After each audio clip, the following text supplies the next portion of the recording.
Welcome to another episode of the Giant Take podcast, the special one, the New York Giants or 2022 New York Giants NFL Draft recap episode. Whether you're watching this, listening, it's going everywhere. So YouTube and the podcast platforms, we appreciate you joining us. My name is Josh and I'm joined by my co-host Alex. We're here to talk all about the NFL draft and how it went for the New York Giants, as well as the undrafted free agents they signed as well. We will get into that a little bit later, but we decided against recording an episode, at the end of day one. And then by the time it was the end of day two, we were like, is it really necessary recapping 1 and 2? Might as well just do it all in one. So we're here now because then we didn't even do it Saturday night because we were like, do we release it on a Sunday? That's weird.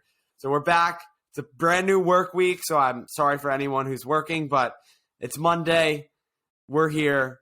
We're going to be talking about the New York Giants. So without further ado, the New York Giants in the first round get the two guys that basically we wanted the most. They needed to address the edge position. They needed to address tackle. They do both with those first round picks. Round 1, pick 5, edge, Kayvon Thibodeau, out of Oregon, the junior, 6'5", 258 pounds. And then they come back at round 1, pick 7, and they get their offensive tackle, more specifically, their right tackle, Evan Neal, out of Alabama, a junior as well, 6'7", 350 pounds, and was one of the only tackles in that Tier 1 category between him, Aquanu, and Charles Cross to play right tackle in college. So huge things for the Giants. They get it done at those first 2 picks. Alex, how are you? And what do you think of these first 2 picks by the New York Giants?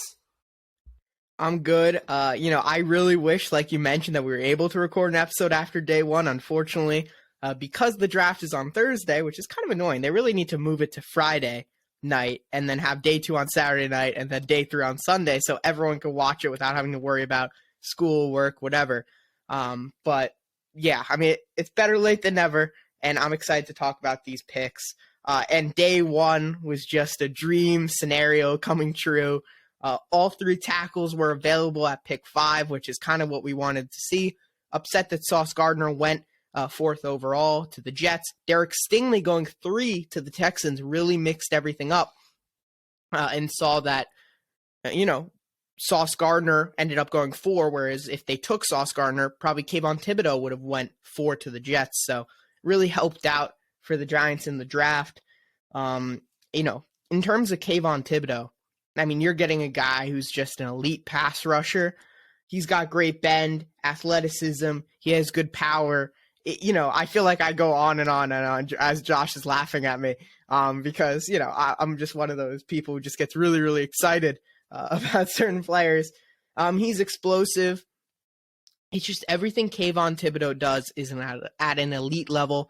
And he's also, Aiden Hutchinson does everything also at an elite level. But I think Kayvon Thibodeau has the upside that Aiden Hutchinson just doesn't have, almost Trayvon Walker-esque upside. And I'm just really, really happy that we brought him on board. And I think he's going to be this next great Giants edge rusher, hopefully, that we've had in the past with JPP, Michael Strahan, Tuck, some of these great pass rushers the Giants have had over the years. And hopefully he's the next one because we've really been missing it over the past few years. Really happy with that pick. Yeah, and you talk about some guys specifically, number 1 up there, Michael Strahan seems to already have become his mentor. He was hoping for him to be a mentor to whatever team he went to in the NFL. Thibodeau was looking to use Strahan as a guide in the NFL, and now him being with the Giants, it's even better because he has connections with the team, obviously, and it's going to really help out in his favor. Something I'm sure Giants fans have already noticed about Kayvon is that he's a big talker. He likes to talk about his brand a lot. Is that going to affect him on the field? That's a big question. Listen, the guy is confident. Now he just has to show it on the field, and he has the whole skill set to do so. You go complete opposite, and you listen to the call between offensive tackle Evan Neal and Joe Shane and Brian Dable, the guy couldn't wait to get off the phone, shy as ever, and was ready to be like, all right, I just want to walk on the freaking stage. Stop talking to me, to what it sounded like. Like, gave the most one-word answers possible. Brian Dable's like that in the press conference, too. Same thing there, right. Hey, you ready to get out there? Yeah. All right, cool. Well, we're excited to pick you here for this pick. You excited to come to New York? Yeah, coach. So, I mean, there's a difference. And then Kayvon Thibodeau, when they called him, is like, yeah, I was waiting for this moment. I knew it was coming. I met with you guys. I was excited. I'm hyped, you know? I felt so bad for Neil, though, as well, because I feel like most of the questions were sent towards Kayvon's way because the media knew they were going to get a lengthy, well-responded answer compared to Neil. Not as much well-responded to, but more just like more outgoing he was in general with the reporters. Yeah, but sure. Honestly, I like that type of attitude, but also the shy and quiet guys get it done as well. So, don't like take that away from Neil just because, he's shy and quiet. But anyway, with that being said, we did grade each pick individually. So let's start out with round 1, pick 5, Thibodeau. I gave an A+. Alex, you gave him an A+ as well. And then moving on to pick 7, you can, I guess, announce those grades. Yeah, we both had A+ on those two as well. In terms of where we had both these prospects, it could be argued that we got the best offensive lineman and the best pass rusher in this class. You could argue it was the best defensive player and best offensive player in the draft, and we got both of them. It was interesting that Joe Shane decided to wait on the tackle.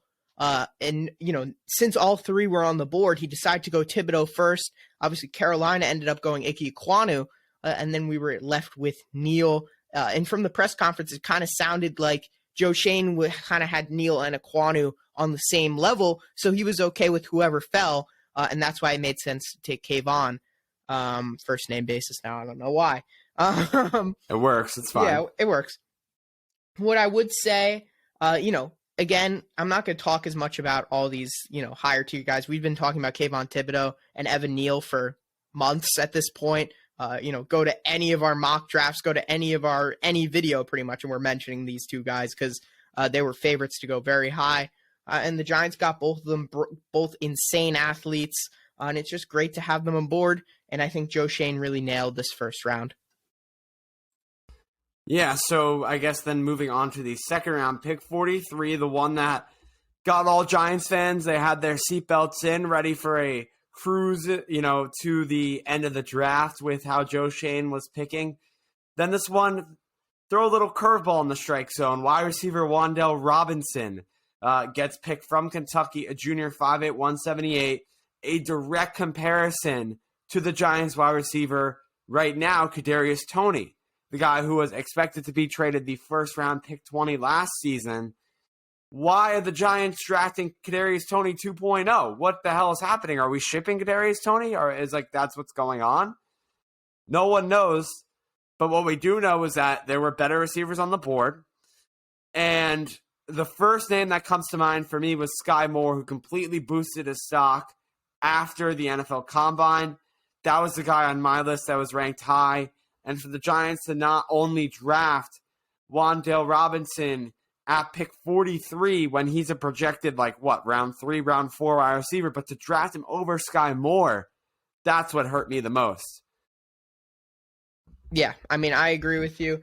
And also in that pick, let's talk about how we got to that pick, because obviously the Giants traded down twice in the second round.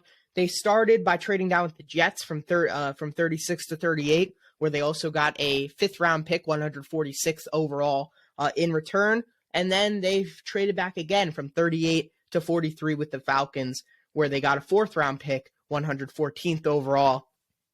And then, obviously, they went Wan'Dale Robinson. This pick, I don't mind the player. I'm sure if you've seen my original instant reaction was a little bit over the top considering. Yeah, right. Yeah. Check those out on the YouTube channel. Forgot to plug that in the beginning. We have most of our reactions to the picks there. Yeah. Sorry. Go check those out. Maybe not specifically that one. But I'm not a big fan of the pick. It just, I get that, Brian Dable, Mike Kafka, they're going to be doing stuff with this offense. They're going to transform it. You can have a Kadarius Toney and a Robinson on the field at the same time. It just seems a little redundant to me. In the value, I like him as a player after, figuring out a little bit about who he was, because I'm going to be honest, I don't know who he was. And funny enough, Bobby mentioned this on his on Twitter and in the live stream, because obviously he did a ton of research for the draft, and he didn't know about one of the other picks later. And it's kind of like, I didn't do as much research, right? This isn't our full-time job like he is, but he makes the big bucks, right? So, I didn't know as much, but it's kind of weird. Like, I kind of hoped that I would know all the second-round prospects, and everyone who went in the second round mostly did. But obviously this guy was someone who I didn't know, and it was kind of frustrating. So I kind of understand that sentiment that he was talking about. In terms of what he does well, he's a good route runner. He's got great balance, athleticism, ran a 4.44 40-yard dash. He's got great long speed. He's explosive, and he's got reliable hands. His problem is his size.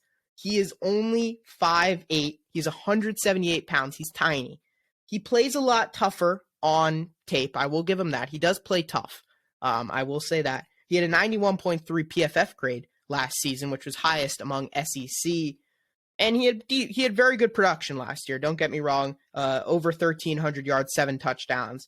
He's an impressive collegiate athlete. I'm just not sure how he's going to translate to the NFL. So I'm unsure about that. I'm unsure about how he's going to translate to the NFL. And I also don't really like the pick in terms of it being redundant to Kadarius Toney. And that's why I gave it a C, and Josh gave it a C-. Both of us are kind of, we're all waiting. Obviously, all these grades, just, putting a disclaimer out there, this is based on what we've seen before the draft, what we've seen after the draft. Obviously, Wan'Dale Robinson could end up becoming a Hall of Famer, and we look like complete idiots. That could happen. Evan Neal could, end up being out of the league in 3 years. We also look like complete idiots. So this is just based off of what we see right now. This doesn't mean that this player is bad. This player is good. We just are doing our grades based off of our thoughts. Anyway, Josh, do you have anything to say about Robinson before we move on? Just to note that he did have a 1,000-yard season last year, having about 7 touchdowns, 104 receptions, 1,334 yards receiving there. And you also mentioned Bobby. I think you just said Bobby, though. Bobby Skinner of Talking Giants is what we meant specifically. Not everyone knows the first name basis of things. There's a lot of Bobbies in the world. I don't know specifically, but when you were saying, you were just like, Bobby said blah, blah, blah, blah. I was like, let's clarify that a little bit. But we got it down. On to round 3, pick 67, guard. My boy here, Josh. We share the same first name there. Very generic, but I said it anyway. Josh Ezeudu, I believe is how you pronounce it. I don't know for sure. 6'4", 308 pounds, out of North Carolina, a junior. This is where the Giants, draft their guard. They have addressed the guard position a lot since Joe Schoen has taken over as the general manager, as well as since Brendan Brown has become the assistant general manager. With the free agent signings, even before the draft, now during the draft, I believe they had a couple, right, guard picks in the draft, and then maybe an undrafted signing or two that was a guard. I don't know for sure. Yeah, but we'll get to that later, The big one's Mark Lewinsky out of all of it, just because of how much we paid the guy. But also having a third-round pick is pretty significant as well, knowing that completely different position, but third-round picks are important. I believe Aaron Robinson, the cornerback, was our pick last year in the third round. And he's going to be a player that plays for the New York Giants as a starter, most likely, if not right up there with the backups. And in the NFL, people get hurt. So he will be playing this season. It is not like Ezeudu will not be playing. He most likely will, as long as everything goes well. He makes the team and all of that. So just something to note. Yeah. Ezeudu. Yeah, I think that's how you say it. Ezeudu. Yeah. Okay. We're going to go with it. Unless you say Josh and then just confuse it, you're going to confuse me the whole time. Josh, the NFL player, he has great length. I feel like I say that constantly, by the way. It's really repetitive at this point, but whatever. I'm still going to mention it in my notes. He has very good hand technique in pass protection. He's physical. He's got that mean streak, and he's versatile. He had 10 starts at guard and also 1 start at tackle in his college career at North Carolina. And there was actually some tape of him in a game in one single drive. He played guard, and then the next snap, he was at tackle, and then vice versa, which is something just really impressive for a college athlete, for a college football player, and even for an NFL player. So really impressive there. In terms of what he doesn't do super well, he's a bit susceptible to the speed rush. He doesn't consistently get to the next level in the run blocking department. In terms of his RAS score, his relative athletic score, I'm a big fan of this metric in order to gauge how certain players are. And, in terms of their athleticism, he ran a 5.1940, and overall he had an 8.36 score out of 10. So reasonably good athlete, and also has a really cool story, which I recommend to go check out, and how he dealt with his stuttering throughout his career, and how he's, teaching or influencing other kids and showing them what they can do. So really cool story as well. Highly recommend you go check that out. Posted on Twitter, I believe. Josh, do you have anything else? Oh, I guess I'll go through our grades here. I gave it a B, and Josh gave it a C+. Another guy we didn't really know before the draft, and we're, doing more research as we go on. Don't know everything about him yet. And hopefully he turns out to be a really good piece on this offensive line. Yeah, so without further ado, let's just go on to the next third-round pick. Move along, round 3, pick 81, cornerback Cordell Flott out of LSU, a junior.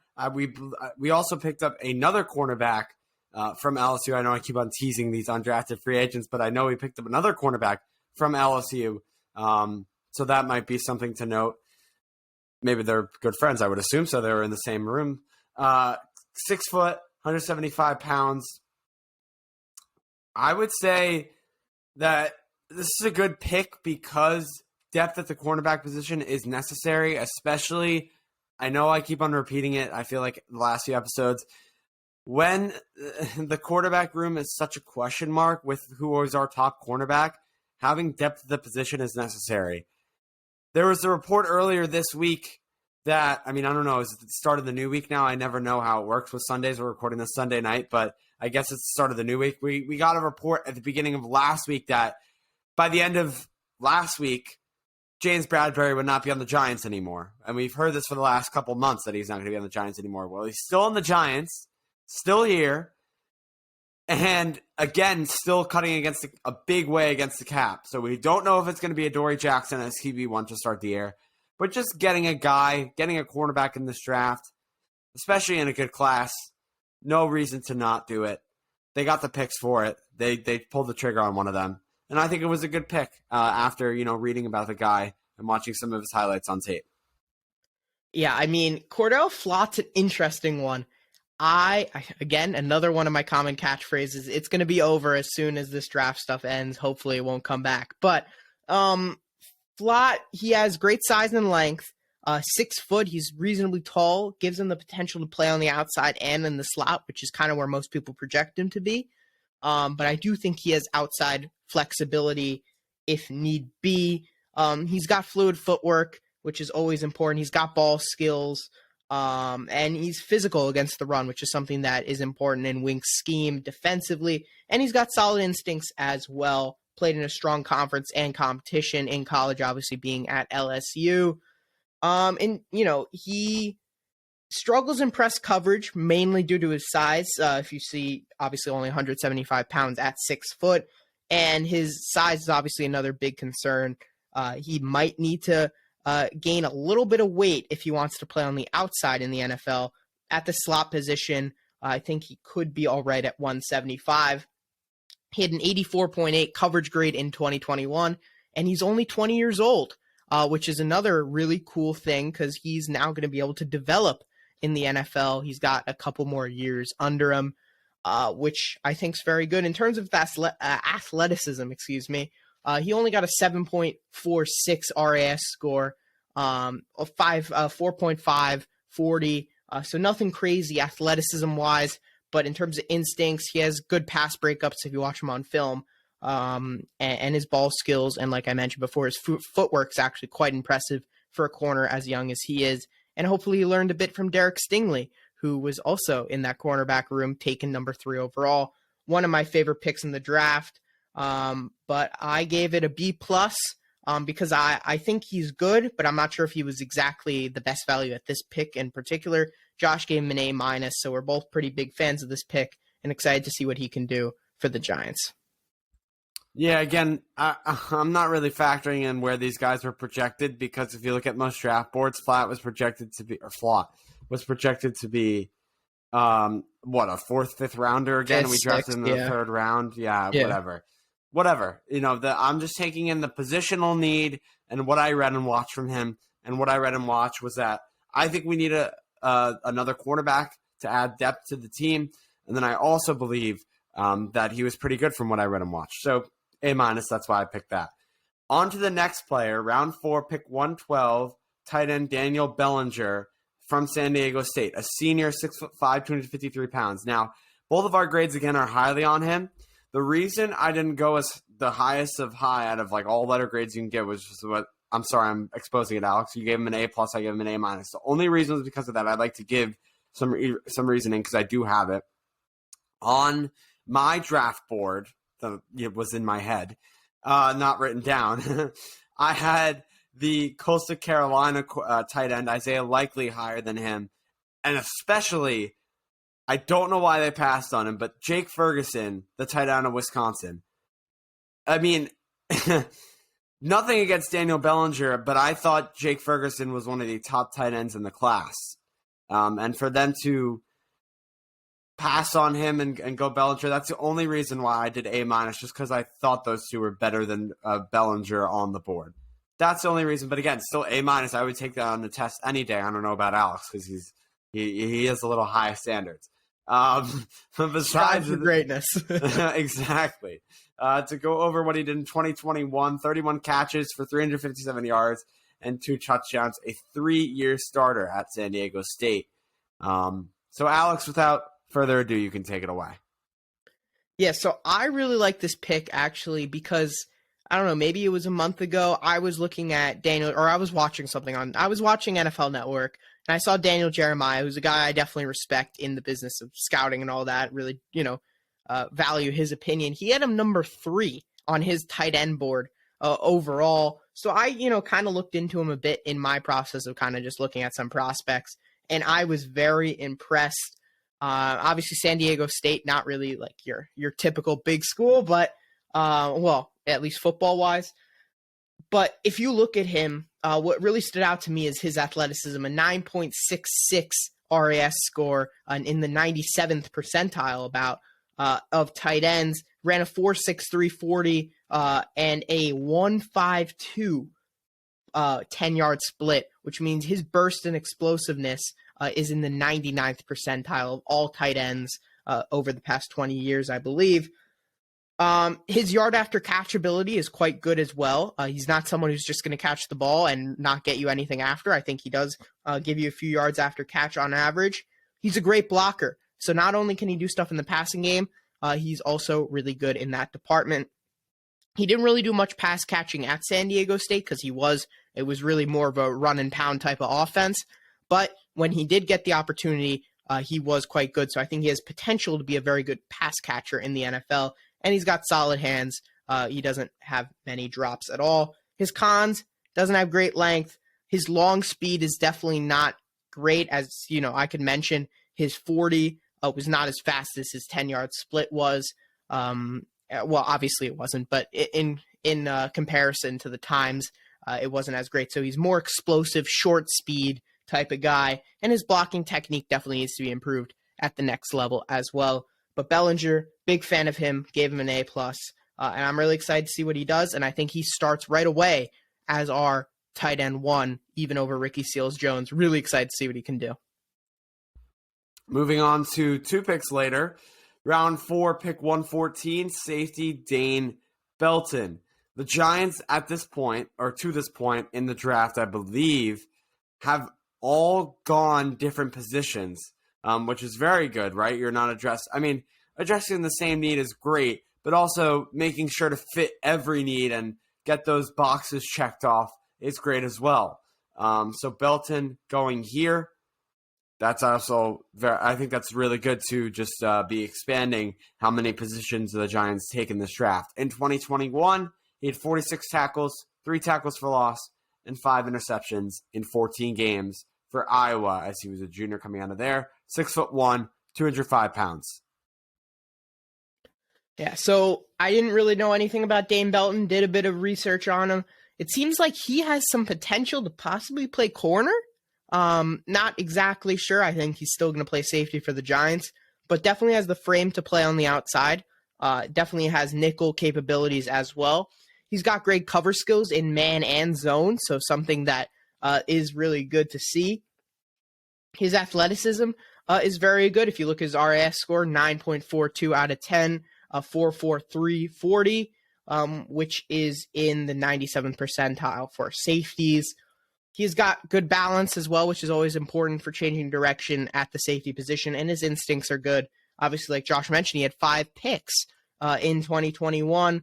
His cons, some choppy footwork is something that's really going to be something that's going to need to be fixed at the NFL level, and his agility in his agile testing was just not very good, and that's certainly concerning because that's not something you can improve. It's not like it was terrible, but in comparison to the rest of his numbers, it just wasn't really up to par. So that's a bit concerning. But Dane Belton out of Iowa, excited to see what he can do as well. And another, I think, pretty good pick by Joe Schoen. I give him a B+. Josh gave him a B-. And moving on to the next guy here, round 5, pick 146, linebacker Micah Mcfadden out of Indiana, a senior there, 6'1", 240 pounds. Now, by the way, another thing here, another different position, but also notice how most of these schools are playing against top tier, like Division I talent. I don't know if we had any picks that were like D3, D2 school guys. If any, I think all of them were D1. Some of them playing against worse competition than others, but Indiana, they're still playing football against some high competition. So that's something to definitely take into consideration, whether it's a linebacker, running back, quarterback, any position at all. In the 2021 season, Mcfadden had 77 tackles, 15.5 tackles for loss, and 6.5 sacks. I'm going to already address my grade. I gave him a C+. For the reason that it's not against Micah Mcfadden, it's more against the Giants that I'm holding a grudge against them for not taking a linebacker earlier. Did I want them to take a linebacker earlier? Yes. Did they do so? No. And they waited until the 5th round. That was just how the board, I guess, went. But I do think it's still a need because Blake Martinez is coming off of a big injury. We have no idea how he's going to be at middle linebacker this season. I know he's a tackling machine. Well, what if he doesn't prove to be what we known for him to be? And then Micah Mcfadden's your backup. Take Crowder, too. Yeah. Mr. Irrelevant. Take Crowder, right. And Mr. Irrelevant. So, and don't get me wrong, he had a very good year last year. I believe he was our tackle leader last season when Blake Martinez went out. But you have Tate Crowder and Micah Mcfadden as the top linebackers of the Giants. Now, I'm not saying the Giants next year are a playoff team, but we're not getting anywhere with those two guys behind Blake Martinez. And I know you can't be perfect at every position, but that's just why I gave the C+ there. Too much talking from me. I like to keep it short. I'm not doing that. I'm sending it to Alex. And again, it kind of focuses on the 2nd round pick, right? You're looking at Wan'Dale Robinson. You're like, that's kind of just an excess piece. It's kind of a nice want, but is it really a need? That, you got to think about that too, where we could have gone a different position at that spot and maybe had more of a position of need. But obviously Joe Schoen believed he was the best player on the board. And Alex, I'm sorry, you brought it up now, so I have to close it out. Guess who went 2 picks after Wan'Dale Robinson at pick 45? Probably one of the linebackers. I don't know. Probably one of the linebackers. You know who that linebacker was? I don't know. Hey, he's the guy from Michigan. You want to know what his name is? David Ajabo. Oh, yeah. Well, he's an outside guy. He's an outside. He's an edge more. but yeah. I don't care. It's I still, agree with you. It's checking the box for that linebacker, and if we didn't go the skill position of Rondell Robinson, look who we could have ended up with. That's just a thought. You brought it up, so I was like, let me scroll up here in this draft board and just see if linebackers, and literally in that first page when I'm looking, was linebacker. Ravens had a great draft, by the way, David Ojabo. speaking of David Ojabo. Yes. Great draft. I think I think the Jets had a great draft, but I think the Ravens had an even better draft. I think they're really underrated. There's a few other guys too that were available at that point, but like I don't really know them well. Nick Bonino from Oklahoma, Drake Jackson from USC, Sam Williams from Ole Miss. These are all guys that went later in the second round after that. It was funny. Sam Williams, he went to the Cowboys, right? Yes. Yeah, that was funny because he has some issues off the field. And we all know the Cowboys love to take people with issues off the field. So well, look what happened to Micah Parsons. So yeah, true. So maybe it'll work out. Who knows? In terms of Mcfadden, I gave it a C+ as well. I know a lot of fans are really excited about him. I just don't really see it, but I hope I'm wrong. He's got good physicality. He's got good burst. He gets into the backfield quite a lot for being an inside linebacker. Obviously, like you mentioned, got 6.5 sacks. He's got flexibility. He's got bend, maybe some edge potential, and he's a reliable tackler. His speed is not great. His length and coverage, also an issue. He's not going to be a guy you're going to want to drop back in coverage, that's for sure, unless, of course, you coach him up a bit. 9.46 RAS score. Just not the biggest fan of this pick. There was nothing that went like, oh, wow. And I thought it was just kind of average. So C+ is kind of average. From my point of view, I guess, right? C's average, yeah. No, that works. And this is where we start to get a little bit of repetition with another guard being selected by the Giants at pick 173 in round 5. Guard. Wait, Marcus you missed one. You missed DJ Davidson. Oh my God! How could you miss apologize. A pick? I'm so sorry. It's Before we go to some repetition, right? There wasn't a D tackle up to this point. I don't think so. No D tackle. Before we start with repetition, defensive tackle, you should have said nothing. We could have cut it out. DJ Davidson out of Arizona State, a senior, 6'3", 327 pounds. This past season, he had 57 tackles, 6 tackles for loss, and a half a sack in 12 games. This guy is not so much of a beast in the height-wise, but size, almost coming in at 330 pounds, is a beast in that way. And can definitely be a good depth piece for the New York Giants at DT, defensive tackle. Yeah, he has potential to play nose for the Giants. I think he's probably a second or third string nose guy. He brings some size. He brings some aggressiveness. He brings a lot of high energy. That's something you see a lot in his tape. His hand usage, his pass rush technique, his ability to shed blocks, really not great. And his athleticism is also something to be desired. With a 4.15 RAS score in the 41st percentile, ran a 4.22 40. It's not like a wow pick. It's kind of like an pick, but again, B-. I guess a little bit better than Mcfadden. I don't even know, to be honest. I don't. I'm kind of going to change it to a C+. I'm changing it on the fly here. Nothing too crazy here, but a nice depth piece that the Giant. Yeah, sorry. A nice depth piece that the Giants definitely needed. So now, moving on to some repetition here at round 5, pick 173, guard Marcus Mckeithen from North Carolina, UNC, a senior, tall, 6'7", 335 pounds. That's probably the thing that jumps off to you when you're looking at this guy is his height of 6'7" coming in as a guard. So again, we address the guard a lot. Probably, I think he played right guard at UNC. If we're looking at our right guard situation, he would be third or fourth string because you have Mark Lewinsky. He'll probably be the starting right guard, you would think. Then you have Ben Bredesen, who's still here. Then forgot about him. Then probably Mckeithen. But yeah, I forgot about Ben Bredesen. He could probably slide ahead of Ben Bredesen if he does well in training camp. We'll have to wait and see because Bredesen was, let's be honest, awful last season. They were all awful, to be fair. Everyone was awful. So let's see this, Alex. We're rebuilding the O-line. You got it, all right? Anyway, that's my thoughts on this pick. I The size is obviously a big thing for him. He's got good upper body strength. He's versatile, also played a bit of tackle and guard. Obviously has the size for tackle. I think he might end up being more of a tackle at the next level. That's just kind of my thought, just based on his size and frame and body build. But who knows? If he might be a little not athletic enough to play tackle, but we'll have to see what they do in training camp.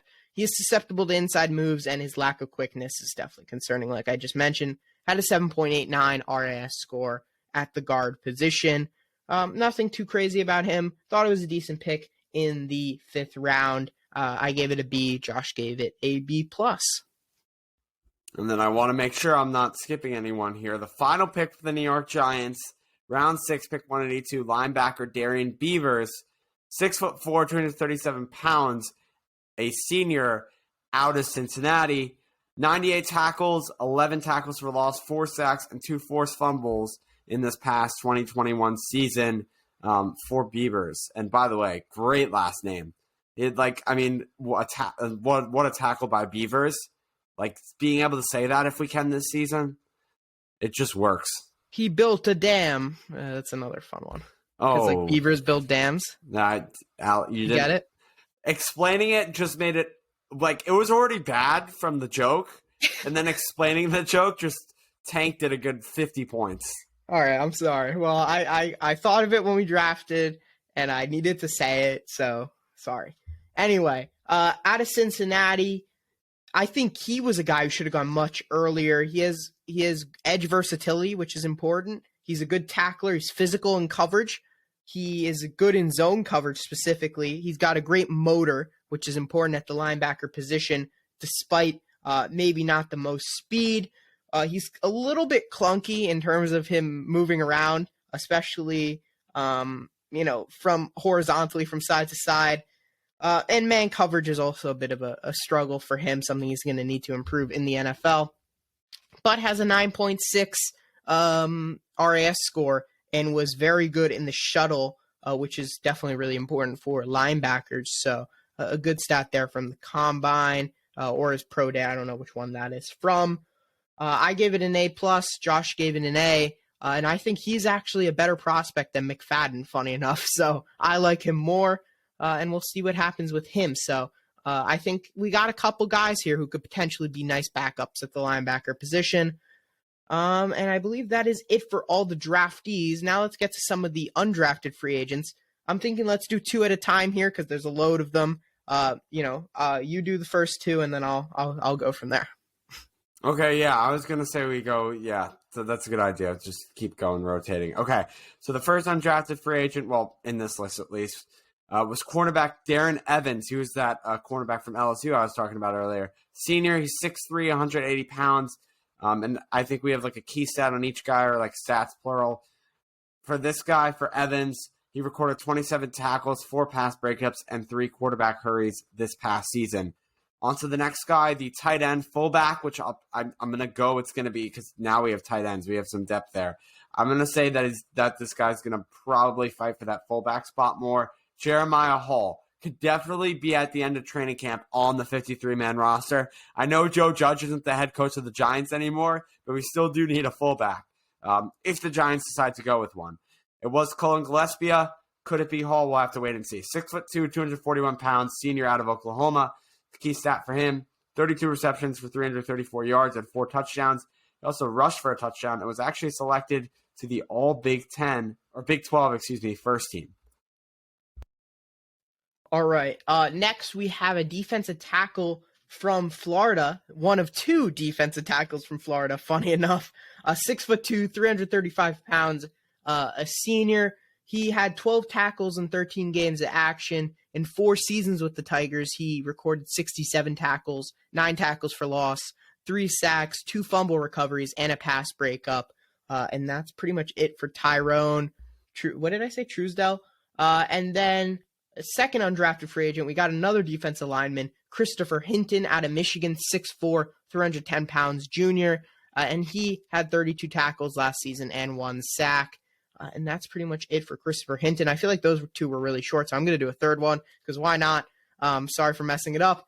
And this is a third defensive lineman, Jabari Ellis, out of South Carolina, 6'2", 280 senior. Ellis finished the year with 41 tackles and a returned fumble for a touchdown, which he had in South Carolina's victory over Florida, of all places. And he has a 7.57 RAS score, which not all these guys have because a lot of them did not participate in the combine/pro days. So that's something there. And Josh, why don't you go to our next player who is not a defensive lineman? If this guy wasn't given the name Double A in high school or college, you're welcome, Austin, because I'm giving it to you right now.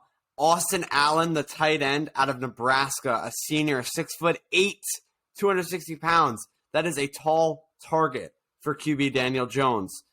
2021 stats, 38 receptions, 602 yards, 2 touchdowns, and 15.8 yards per catch.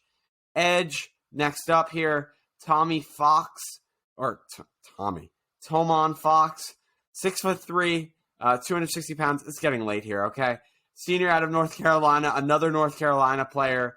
Last season, Fox accumulated 24 tackles. He actually set a career high with 9 sacks and tied a personal best with 10.5 tackles for loss. And since Alex decided to break the rules and do 3, I will do the same.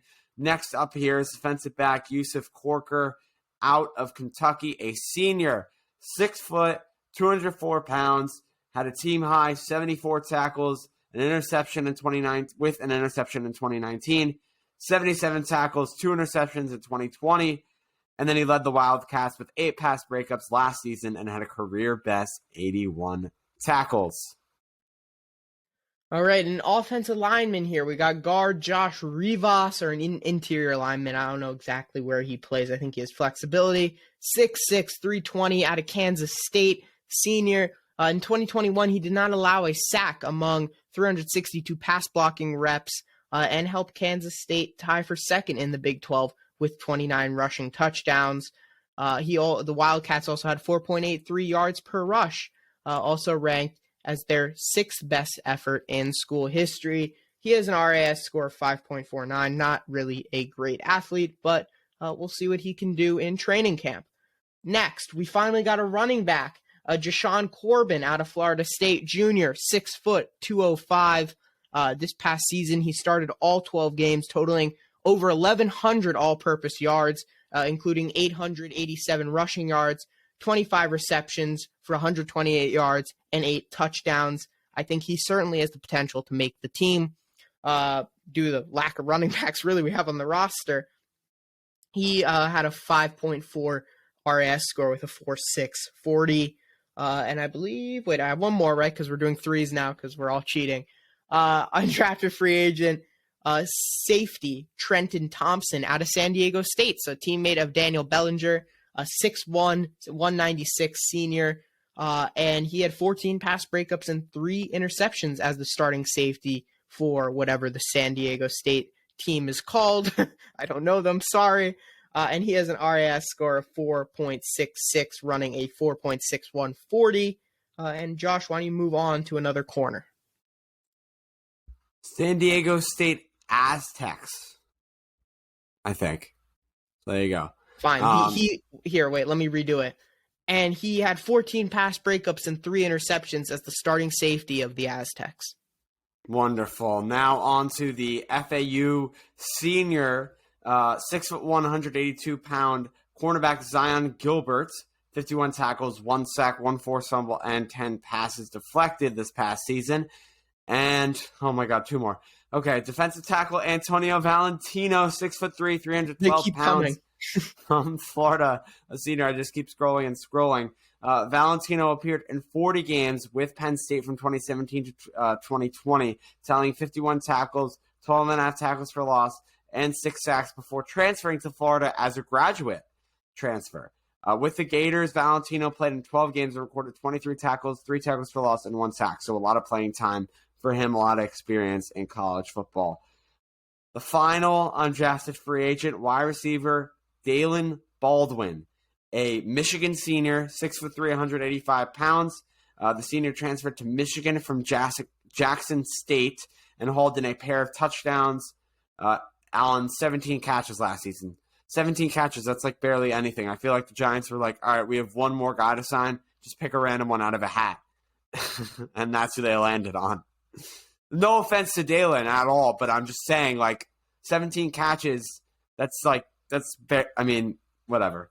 All right, let's go back to the draft now, Alex. We have our grades for each day, and then overall, I guess, do you want to start with day one? I mean, I feel like it's kind of obvious. Everyone's been given the same picks for day one, but I could start with day one if you don't want to. Go ahead. All right, day one. So it's the obvious score. We both give them A pluses. Okay, everyone did it. All Giants fans knew it. All NFL writers knew it. All NFL fans, they had to give it up to us. We're the laughing stock of the NFL sometimes, but they had to say the Giants were the winners in the first round, and I felt proud about it. Yeah, I was happy about it too. Day two was a bit disappointing, especially with our second round pick originally. A little bit feeling better about it now. I gave it a B minus. Josh gave it a C plus, and then I'll do day three, and then you could do the overall. Day three, I gave it a B plus, and Josh gave it a B, and then our overall grades were an A minus from Mr. Alex and or Norin, because I can say that because that is your Twitter bio. I was like, do I say your last name? Yes. And then what? You're giving me the look. I was making sure it's out there. It's a Twitter username. Me, Mr. Norin, you got an A minus, and I gave it a B plus, or B minus. Oh my, yes, B plus. Jesus, wow. Okay. We're crashing. It's getting way too late. It's way past our bedtime. We are crashing and burning, and we are past the 45-minute point as well. Alex, before we go, though, and this is crazy because normally I wouldn't be the one to do this, is there anything you want to talk about that was in the draft in all a surprise to you? Because I'm going to throw one out here. Malik Willis not being the first quarterback off the board. What? Desmond Ridder going in front of him. What? What happened to Malik Willis? Fell. Yeah, that I will give to point out. That's a big one. And then we also had Kenneth Walker going behind Breece Hall, which I found not to be too deceiving. I think Breece Hall was like, Kenneth Walker was like the number one in running back rankings, but everyone said Breece Hall was going to go first. That's just another thing I'd like to point out. All right, I'm going to give you my speed recap of all my thoughts from the draft in general. Kayvon Walker going number one overall. Think it's a bit of a reach. Eagles making that big trade for A.J. Brown. Think it's going to be annoying, but I do think they paid him a bit too much money, $25 million a year. What else happened? Jermaine Johnson, I think, fell way later than everyone thought he was. You mentioned the quarterbacks already, so I'm not going to bring it up. Nakobe Dean falling to the late third round or whatever it was. Getting selected by the damn Eagles, of course. Eagles had a great draft. Jordan Davis going to the Eagles as well. Cowboys having a weird draft. Usually they draft well. They didn't have a great draft. Washington Commanders getting Sam Howell in the fifth round. So there's a quarterback you didn't mention. And Justin Ross going undrafted. He's still yet to be signed as an undrafted free agent. So those are some of my big thoughts from the draft, and some of the shocking things I saw. And Hollywood Brown getting traded as well, another weird one. But yeah, that was it. And the big run on wide receivers early in the draft, which I did not expect to happen. Wide receivers went a lot earlier and a lot more frequently than I thought they would. That's it. That's my draft recap. You would think that is also why the Giants pulled the trigger on Robinson in that second round. They were just so nervous that all these wide receivers were going to get off the board by their third-round picks that they probably pulled the trigger then when they could have went with a better player like maybe David Ojabo, the linebacker. I'm not going to say his name again. But yeah, I think Sam Howell's an interesting one. Definitely going to give some competition there in Washington. I forget Great who value. It was. Yeah, I do forget who it was who had the team. Maybe it was Zach Rosenblatt that said, like, Carson Wentz does so well when he has QBs getting drafted to the team that he's on. As we know, what happened with Jalen Hurts and then the Eagles, just like it didn't work out. Well, I don't know why the Commanders – I mean, I guess I know why because Wentz isn't 100% efficient, but it's just like why put him under pressure like that? But anyway, there's that. And then there's also There was one more quarterback. Our Carson Strong, I remember he was in one of our top. He went 6. to the Eagles, I believe. He just got he went undrafted to the Eagles. So we'll see Carson what happens Strong there. Did? Yeah, he went undrafted and he just signed with the Eagles with, I believe, the most guaranteed money ever given to an undrafted free agent. Yeah, so interesting there as well. A good thing to bring up. Yeah. So with that, now we're passing the 50-minute mark, going crazy here with these markers. Not going to Josh an hour. Is about to have a heart attack. I am. So I'm just going to set it up with the open air that the NFL schedule is going to come out in about 10 days. I assume we'll have an episode later in the week. I don't know for sure whether it's about the draft and how these players can impact. I don't think it'll be 10 days till our next episode. We'll have to wait and we'll see. We'll figure it out. But for right now, subscribe. If you're watching this, you can subscribe, give a like. If you're listening, you can also subscribe, give us 5 stars on Apple Podcasts, Spotify. That'll be in the podcast notes of things you can do where to follow us, but I can say it right now. The Giant Take Pod on Twitter and TikTok. The Giant Take Podcast on Instagram and Facebook. At Anorian23 on Twitter. I'm at Josh Sholo29 on Twitter. And with that, Alex, close us out. And don't last 9 minutes to go to the full hour. All right. I really want to, but I won't. Thank you, everyone, for listening to today's episode. Hope everyone really enjoyed the draft like I did, like Josh did. It's been a lot of fun. And now, obviously, a little bit of break till training camp. We're going to keep, talking about the Giants, and hopefully things start to get a lot better. And the draft was the start of that. So thank you, everyone, and we'll see you next time. Peace.